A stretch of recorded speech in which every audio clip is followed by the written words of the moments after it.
ಎಲ್ಲರಿಗೂ ನಮಸ್ತೆ. Welcome to my YouTube channel. ಇವತ್ತಿನ ಸ್ಪೆಷಲ್ಲು ಸಜ್ಜೆ ರೊಟ್ಟಿ. ಸಂಕ್ರಾಂತಿ ಸ್ಪೆಷಲ್ ಸಜ್ಜೆ ರೊಟ್ಟಿ ಹೇಗೆ ಮಾಡೋದು ಅಂತ ತೋರಿಸ್ತೀನಿ. ಅದಕ್ಕಿಂತ ಮುಂಚೆ ಯಾರೆಲ್ಲ ನನ್ನ ಚಾನಲ್ನ ಸಬ್ಸ್ಕ್ರೈಬ್ ಆಗಿಲ್ಲ ಪ್ಲೀಸ್ ಸಬ್ಸ್ಕ್ರೈಬ್ ಆಗಿ. ಇವತ್ತು ಸಜ್ಜೆ ರೊಟ್ಟಿ ಮಾಡೋದಕ್ಕೆ ಸಜ್ಜೆ ತೊಗೊಂಡಿದ್ದೀನಿ. 1 kg ಸಜ್ಜೆ, ಇದ್ರ ಜೊತೆಗೆ 1 ಲೋಟದಷ್ಟು ಕಡಲೆ, ಹಾಗೆ 1 ಲೋಟದಷ್ಟು ಕಡಲೆ ಬೀಜ ತೊಗೊಂಡಿದ್ದೀನಿ. ಇಲ್ಲಿ 2-3 ಸ್ಪೂನಷ್ಟು ಕೊತ್ತಂಬರಿ ಕಾಳು, ಹಾಗೆ 1 ಅರಿಶಿನ ಕೊಂಬು ತೊಗೊಂಡಿದ್ದೀನಿ. ಇಲ್ಲಿ ಓಮ್ ಕಾಳು ತೊಗೊಂಡಿದ್ದೀನಿ, ಹಾಗೆ 2 ಸ್ಪೂನಷ್ಟು ಜೀರಿಗೆನ ಹಾಕ್ಕೊತಾ ಇದ್ದೀನಿ. ಈಗ ನಾನು ಸಜ್ಜೆ ಮತ್ತು ಕಡಲೆ, ಹಾಗೆ 2 ಸ್ಪೂನಷ್ಟು ಜೀರಿಗೆ, ಓವಿನ ಕಾಳು, ಹಾಗೆ ಅರಿಶಿನ ಕೊಂಬು ಇಲ್ಲ ಅಂದರೆ ನೀವು ಅರಿಶಿನ ಪುಡಿನಾದರೂ ಬಳಸ್ಬೋದು. 2 ಸ್ಪೂನಷ್ಟು ಅರಿಶಿನ ಪುಡಿನ ಬಳಸಬೇಕು, ಅಂದರೆ ಕಲರ್ಗೋಸ್ಕರ ಅಂತ. ಇದಿಷ್ಟನ್ನು ಮಿಕ್ಸ್ ಮಾಡಿ ನೀವು ಜಿನ್ನಿಗೆ ಹಾಕಿಸ್ಕೊಬರ್ಬೇಕು. ಜಿನ್ನಿಗೆ ಹಾಕಿಸ್ಕೊಂಡು ಬರೋಕ್ಕಾಗಲಿಲ್ಲ ಅಂದರೆ ನೀವು ಗ್ರೈಂಡರಲ್ಲೇ ಮನೆಯಲ್ಲೇ ಮಿಕ್ಸಿ ಮಾಡ್ಬೋದು. ನುಣ್ಣಗೆ ಹಿಟ್ಟು ಥರ ಬರೋಷ್ಟು ಮಿಕ್ಸಿ ಮಾಡಬೇಕಾಗತ್ತೆ. ಇಲ್ಲಿ ಕಡಲೆ ಬೀಜನ ಹೊರಗಡೆ ಜಿನ್ನಲ್ಲಿ ಮಾಡಲ್ಲ, ಅದಕ್ಕೋಸ್ಕರ ಮನೆಯಲ್ಲೇ ಮಿಕ್ಸಿ ಮಾಡ್ಕೊತಾ ಇದ್ದೀನಿ. ಇದು 1 ರೌಂಡು ಮಿಕ್ಸಿ ಮಾಡಿಕೊಂಡು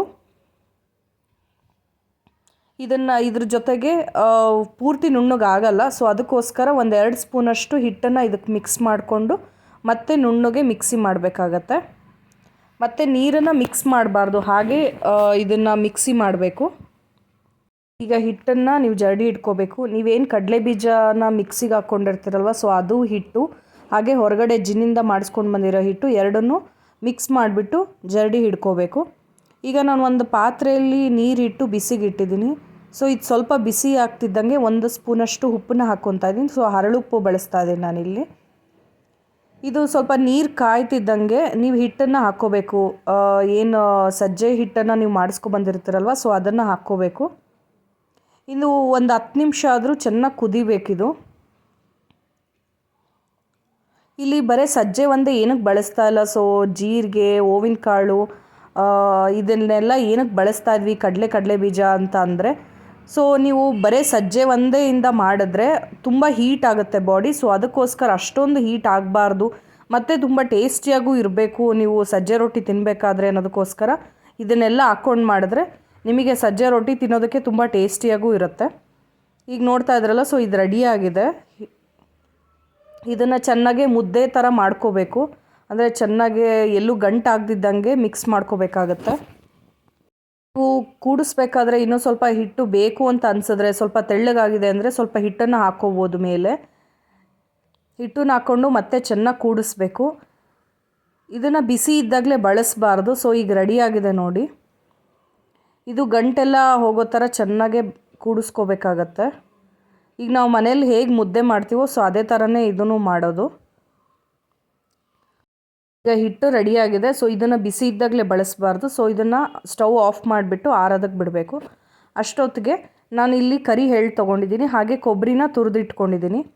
ಇಲ್ಲಿ ನಾನು ಒಣಮೆಣ್ಸಿನ್ಕಾಯಿನ ತೊಗೊಂಡಿದ್ದೀನಿ. ಏನಕ್ಕೆ ಅಂತ ಹೇಳ್ತೀನಿ. ಈ ಒಣಮೆಣ್ಸಿನ್ಕಾಯಿನ ಮುರಿದ್ಬಿಟ್ಟು ನೀವು ಅದರೊಳಗಿರೋ ಬೀಜನೆಲ್ಲ ತೆಗಿಬೇಕು.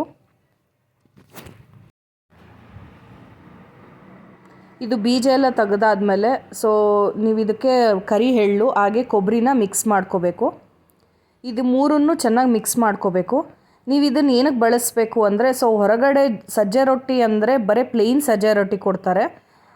ಕೆಲವು ಕಡೆಗೆ ಹೊರಗಡೆ ನಾವು ಅಂಗಡಿಯಲ್ಲಿ ದುಡ್ಡು ಕೊಟ್ಟು ತೊಗೊತೀವಿ ಅಂದರೆ ಬೇರೆ ಹಿಟ್ಟನ್ನು ಸಹ ಮಿಕ್ಸ್ ಮಾಡಿರ್ತಾರೆ. ನಾವಿಲ್ಲಿ ಸಜ್ಜೆ ರೊಟ್ಟಿಗೆ ಮೇಲ್ಗಡೆ ಇದನ್ನು ಹಾಕೋದ್ರಿಂದ ತುಂಬ ಟೇಸ್ಟಿಯಾಗಿರುತ್ತೆ ಅಂತ ಬಳಸ್ತಾ ಇದ್ದೀವಿ. ಈಗ ಸಜ್ಜೆ ಇದು ಹಿಟ್ಟು ರೆಡಿಯಾಗಿದೆ. ಸ್ವಲ್ಪ ಆರಿದೆ. ಈಗ ಇದನ್ನು ತುಂಬ ಬಿಸಿ ಇದ್ದಾಗಲೇ ಹಿಟ್ಟನ್ನು ಒಣ ಹಿಟ್ಟನ್ನು ಹಾಕ್ಕೊಂಡು ಮಿಕ್ಸ್ ಮಾಡ್ಕೋಬಾರ್ದು. ಹಾಗೆ ಇದು ಅಷ್ಟು ಹಿಟ್ಟನ್ನು ಏನು ಬೆಂದಿರುತ್ತಲ್ವ, ಅಷ್ಟು ಹಿಟ್ಟನ್ನು ಮಿಕ್ಸ್ ಮಾಡ್ಕೋಬಾರ್ದು. ಮಿಕ್ಸ್ ಮಾಡಿಕೊಂಡ್ರೆ ಬೇಗ ಮೆತ್ತಗಾಗ್ಬಿಡುತ್ತೆ, ತುಂಬ ಹಿಟ್ಟು ಎಳೆಯುತ್ತೆ. ಎಷ್ಟು ಬೇಕೋ ಅಷ್ಟನ್ನು ಕಲಿಸ್ಕೋಬೇಕು. ಈಗ ನಾವು ನೋಡ್ತಾ ಇದ್ದಾರಲ್ಲ, ನಾನು ಹಿಟ್ಟು ಕಲಿಸ್ಕೊಂಡಿದ್ದೀನಿ. ಇದನ್ನು ಚೆನ್ನಾಗಿ ನಾದಿ ಉಂಡೆ ಮಾಡಿಕೊಂಡು ಸ್ವಲ್ಪ ನೀರಲ್ಲಿ ಅದ್ಬೇಕು, ಒಂಚೂರು ಅಷ್ಟೇ ನೀರು ತಾಗಬೇಕು. ಅದನ್ನು ಉಂಡೆನ ಇದರಲ್ಲಿ ನೋಡಿ ಈ ಥರ ಅಂಟಿಸ್ಬೇಕು. ಏನಂದರೆ ನೀವು ಕೊಬ್ಬರಿ, ಎಳ್ಳು ಹಾಗೆ ಒಣಮೆಣ್ಸಿನ್ಕಾಯಿ ಬೀಜನ ಏನು ಮಿಕ್ಸ್ ಮಾಡಿ ಇಟ್ಕೊಂಡಿರ್ತೀರಲ್ಲ, ಅದು ಎರಡೂ ಸೈಡು ಹತ್ತಬೇಕು. ಅದಕ್ಕೋಸ್ಕರ ಒಂಚೂರು ನೀರನ್ನು ಮಿಕ್ಸ್ ಮಾಡ್ಕೋಬೇಕು. ಇಲ್ಲ ನಿಮಗೆ ಈ ಥರ ಉಜ್ಜೋದಕ್ಕೆ ಕಷ್ಟ ಆಗುತ್ತೆ ಅಂದರೆ ರೊಟ್ಟಿ ಥರ ಎಲ್ಲ ಉಜ್ಜಿಬಿಟ್ಟು ಕೊನೆಗೆ ಅದನ್ನು ಎರಡೂ ಸೈಡೂ ಮೇಲ್ಗಡೆ ಉದುರಿಸ್ಬೋದು. ಜಾಸ್ತಿ ದಪ್ಪಕ್ಕೂ ಉಜ್ಜಬಾರ್ದು, ಸ್ವಲ್ಪ ತೆಳ್ಳಗೆ ಉಜ್ಜಿದ್ರೇ ಇದು ಚೆನ್ನಾಗಿರುತ್ತೆ. ದಪ್ಪ ಉಜ್ಜಿದ್ರೆ ಗಟ್ಟಿ ಆದಮೇಲೆ ತಿನ್ನೋದು ಕಷ್ಟ ಆಗುತ್ತೆ. ಸೊ ಆದಷ್ಟು ಸ್ವಲ್ಪ ತೆಳ್ಳಗೆ ಉಜ್ಕೋಬೇಕು. ನೋಡ್ತಾ ಇದ್ರಲ್ಲ, ಸೊ ಎರಡು ಸೈಡೂ ನಿಮಗೆ ಎಳ್ಳು ಅದೆಲ್ಲದೂ ಹತ್ತಿದೆ.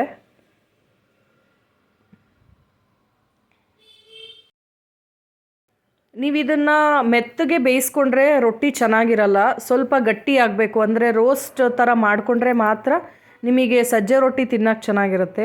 ಜೋಳದ ರೊಟ್ಟಿ ನಾವು ಹೇಗೆ ಮೆತ್ತಗೆ ತಿಂತೀವೋ, ಸೊ ಬಿಸಿ ತಿಂತೀವೋ, ಸೊ ಇದು ಅದೇ ಥರ ಮೆತ್ತಗಿದ್ರೆ ಚೆನ್ನಾಗಿರಲ್ಲ ಟೇಸ್ಟು. ಸೊ ಅದಕ್ಕೋಸ್ಕರ ಇದನ್ನು ಮತ್ತೆ ಮತ್ತೆ ತಿರುವಾಗ್ತಾ ಸ್ವಲ್ಪ ಅಂಚಲ್ಲೇ ಗಟ್ಟಿ ಆಗೋ ಥರ ಬೇಯಿಸ್ಕೋಬೇಕಾಗತ್ತೆ.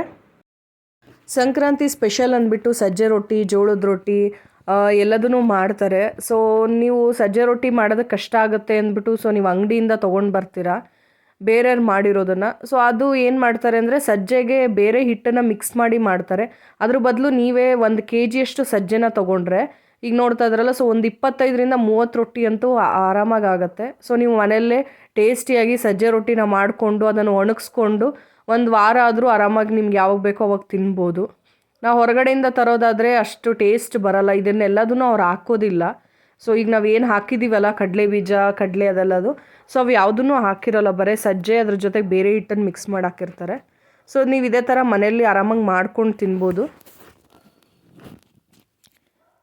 ಇದನ್ನು ಅಂಚಲ್ಲೇ ನೀವು ಬಿಸಿ ಮಾಡ್ತಾ ಇರಬೇಕಾದ್ರೇ ಅದು ಆಲ್ಮೋಸ್ಟ್ ರೋಸ್ಟ್ ಥರ ಆಗಿರ್ಬೇಕು. ನೋಡ್ತಾ ಇದ್ರಲ್ಲ, ಸೊ ಈ ಥರ ರೋಸ್ಟ್ ಥರ ಆದರೆ ಬೇಗನೆ ಒಂದೇ ದಿನಕ್ಕೆ ನಿಮಗೆ ಫುಲ್ಲು ರೊಟ್ಟಿನೇ ಒಣಗೋಗಿರುತ್ತೆ, ಅಂದರೆ ಕ್ರಿಸ್ಪಿಯಾಗಿ ಆಗಿರುತ್ತೆ.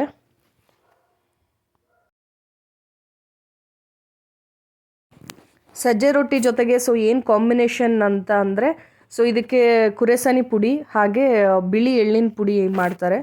ಸೊ ಅದು ಹೇಗೆ ಮಾಡೋದು ಅಂತ ಇವತ್ತಿನ ವಿಡಿಯೋದಲ್ಲಿ ತೋರಿಸ್ತೀನಿ. 1 ಲೋಟದಷ್ಟು ಕುರೆಸನಿ, ಹಾಗೆ ಬೆಳ್ಳುಳ್ಳಿ, ಕರಿಬೇವು, ಉಪ್ಪು, ಖಾರದ ಪುಡಿ, ಬೆಲ್ಲ ತೊಗೊಂಡಿದ್ದೀನಿ.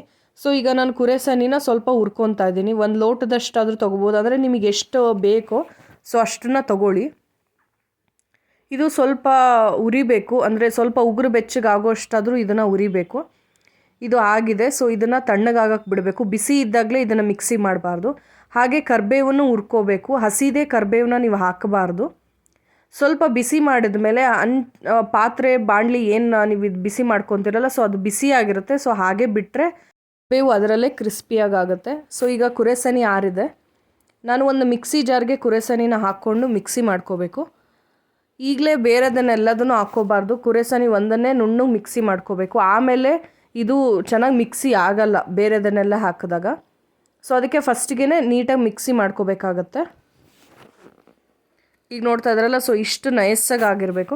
ಈಗ ಉಪ್ಪು, ಖಾರದ ಪುಡಿ, ಬೆಲ್ಲ, ಕರಿಬೇವು ಹಾಗೆ ಬೆಳ್ಳುಳ್ಳಿನ ಹಾಕ್ಕೊಂಡು ಮಿಕ್ಸಿ ಮಾಡ್ತಾಯಿದ್ದೀನಿ. ಸೊ ಕರಿಬೇವು ನೀವು ಆವಾಗಲೇ ಹುರ್ಕೊಂಡಿರ್ತೀರಲ್ವ, ಸೊ ಬಿಸಿ ಮಾಡಿರ್ತೀರಲ್ಲ, ಆ ಕರಿಬೇವನ್ನ ಹಾಕ್ಕೊಂಡು ನುಣ್ಣಗೆ ಮಿಕ್ಸಿ ಮಾಡ್ಕೋಬೇಕು.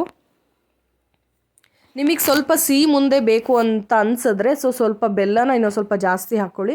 ಇಲ್ಲ ಮೀಡಿಯಮ್ ಖಾರ ಸಿಹಿ ಎರಡೂ ಇರಲಿ ಅನ್ನೋದಾದರೆ ಸೊ ಈಗ ನಾನು ಏನು ತೋರಿಸಿದ್ದೇನಲ್ಲ, ಸೊ ಆ ಕ್ವಾಂಟಿಟಿಯಲ್ಲಿ ಹಾಕ್ಕೊಳ್ಳಿ. ಸೊ ಕುರೆಸನಿ ಪುಡಿ ರೆಡಿಯಾಗಿದೆ. ಈಗ ಇದಕ್ಕೆ ಎಳ್ಳು ಪುಡಿ ಮಾಡಬೇಕು. ಕುರೆಸನಿ ಜೊತೆಗೆ ಎಳ್ಳು ಪುಡಿ ಚೆನ್ನಾಗಿರುತ್ತೆ. ಸೊ ಎಳ್ಳು ಪುಡಿಗೆ ನಾನು 1.5 ಲೋಟದಷ್ಟು ಎಳ್ಳನ್ನು ತೊಗೊಂಡಿದ್ದೀನಿ, ಬಿಳಿ ಎಳ್ಳು. ಸೊ ನೀವು ಕರಿ ಎಳ್ಳಾದರೂ ಬಳಸ್ಬೋದು, ಬಿಳಿ ಎಳ್ಳಾದರೂ ಬಳಸ್ಬೋದು.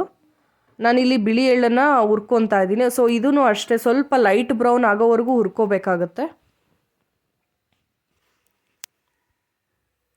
ನೀವು ಇದಕ್ಕೆ ಪಲ್ಯನೂ ಚೆನ್ನಾಗಿರುತ್ತೆ, ಬಟ್ ಇದಕ್ಕೆ ಪುಡಿಗಳನ್ನೇ ಜಾಸ್ತಿ ಬಳಸೋದ್ರಿಂದ ಚಟ್ನಿ ಪುಡಿ, ಕುರೆಸನಿ ಪುಡಿ, ಎಳ್ಳು ಪುಡಿನೇ ಜಾಸ್ತಿ ಬಳಸ್ತಾರೆ. ಸೊ ಅದಕ್ಕೋಸ್ಕರ ನಾನು ಪುಡಿಗಳನ್ನ ತೋರಿಸ್ತಾ ಇದ್ದೀನಿ. ಈಗ ಇದು ಆರಿಗಿದೆ. ಸೊ ಇದನ್ನು ಆರೋದಕ್ಕೆ ಬಿಡಬೇಕು. ಸೊ ಆರಿದ್ದಾದಮೇಲೆ ಇದನ್ನು ಮಿಕ್ಸಿಗೆ ಹಾಕಬೇಕು. ಎಳ್ಳು ಪೂರ್ತಿ ಮಿಕ್ಸಿ ಆದಮೇಲೆ ಇದಕ್ಕೆ ಬೆಲ್ಲನ ಹಾಕ್ಕೋಬೇಕಾಗತ್ತೆ. ಅಂದರೆ 1 ಲೋಟದಷ್ಟು, ಅಂದರೆ 1.5 ಲೋಟದಷ್ಟು ಪುಡಿಗೆ ಸೊ ಅರ್ಧದಷ್ಟು ಹಾಕ್ಕೋಬೇಕಾಗುತ್ತೆ ಬೆಲ್ಲನ. ಸೊ ಸಿಹಿ ಜಾಸ್ತಿ ಬೇಡ, ಮೀಡಿಯಮ್ ಇರಲಿ ಅಂದರೆ. ಸೊ ಬೆಲ್ಲನ ಇದಕ್ಕೆ ನಾನು ಪುಡಿ ಬೆಲ್ಲ ಬಳಸ್ತಾ ಇರೋದ್ರಿಂದ ಎಳ್ಳನ್ನ ಮಿಕ್ಸಿ ಮಾಡಿರೋದು ಮತ್ತು ಪುಡಿ ಬೆಲ್ಲ ಎರಡೂ ಮಿಕ್ಸ್ ಮಾಡಿಕೊಂಡು ಸ್ವಲ್ಪ ಸ್ವಲ್ಪನೇ ನುಣ್ಣಗೆ ಮಾಡ್ಕೊತಾ ಇದ್ದೀನಿ. ನೀವು ಕುಟ್ಟಿರೋ ಬೆಲ್ಲ, ಸೊ ಗಟ್ಟಿ ಬೆಲ್ಲ ಬಳಸೋದಾದರೆ ಸ್ವಲ್ಪ ಕುಟ್ಬಿಟ್ಟು ಮಿಕ್ಸಿಗೆ ಹಾಕ್ಕೋಬೇಕಾಗತ್ತೆ. ಸೊ ಈಗ ಎಳ್ಳು ಪುಡಿನೂ ರೆಡಿಯಾಗಿದೆ. ಸೊ ಸಜ್ಜೆ ರೊಟ್ಟಿ ಜೊತೆಗೆ ಎಳ್ಳು ಪುಡಿ ಕಾಂಬಿನೇಷನ್ ತುಂಬ ಚೆನ್ನಾಗಿರುತ್ತೆ. ಎಲ್ಲರಿಗೂ ಸಂಕ್ರಾಂತಿ ಹಬ್ಬದ ಆರ್ಥಿಕ ಶುಭಾಶಯಗಳು. ಯಾರೆಲ್ಲ ನನ್ನ ಚಾನಲ್ನ ಸಬ್ಸ್ಕ್ರೈಬ್ ಮಾಡಿದಿರೋ ಸೊ ಅವರೆಲ್ಲರಿಗೂ ತುಂಬ ಥ್ಯಾಂಕ್ಸ್ ಹೇಳೋಕ್ಕೆ ಇಷ್ಟಪಡ್ತೀನಿ. ಸೊ ಹಾಗೆ ಯಾರೆಲ್ಲ ನನ್ನ ಚಾನಲ್ನ ಸಬ್ಸ್ಕ್ರೈಬ್ ಮಾಡ್ದಲೇ ನೋಡ್ತಾ ಇದ್ದೀರೋ ಸೊ ಅವರೆಲ್ಲ ಪ್ಲೀಸ್ ಸಬ್ಸ್ಕ್ರೈಬ್ ಮಾಡಿ ನನ್ನ ಚಾನಲ್ನ ಸಪೋರ್ಟ್ ಮಾಡಿ ಅಂತ ಕೇಳ್ಕೊತಾ ಇದ್ದೀನಿ. ನಿಮಗೆ ಈ ವಿಡಿಯೋ ಇಷ್ಟ ಆಗಿದರೆ ಪ್ಲೀಸ್ ಲೈಕ್ ಮಾಡಿ, ಶೇರ್ ಮಾಡಿ, ಹಾಗೆ ಸಬ್ಸ್ಕ್ರೈಬ್ ಮಾಡಿ. Thank you.